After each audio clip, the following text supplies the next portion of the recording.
政府要摒净零碳排，有的人认为讲原这宫庙烧香点火碳排也是一种方式。不过，各县市共拢无这个管理的方式，拢无共款，而且也无统一管理做法。双手合十，诚心跪拜，传统庙宇是真侪民众的心灵寄托。也毋过政府宣示2050年净零排放，加上中原补土特别教育，民众信仰甲空污防治各方开始讨论。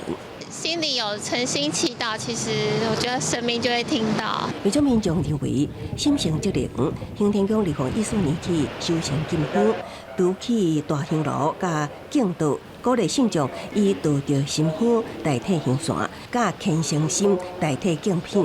我们都希望说，信众来拜拜，用道德馨香来敬神明就好了。所以就是从2014年的8月26号，我们那时候就开始，就不再提供香资。目前大都只有台北、新北、台南将宫庙搭至净零辅导对象。汤圆台中甲碳排量占全台2成的高雄，是以现有的空污法来管。高雄市过去5年采发1054件，开发总金额超过143万，是6都上侪。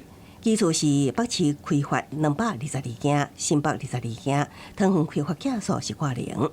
那就净零条例，我们精旨的这个部分，希望就是辅导他们可以达到符合相关的规范。北市净零排放管理主题条例是全台头一部2050净零排放电风法规。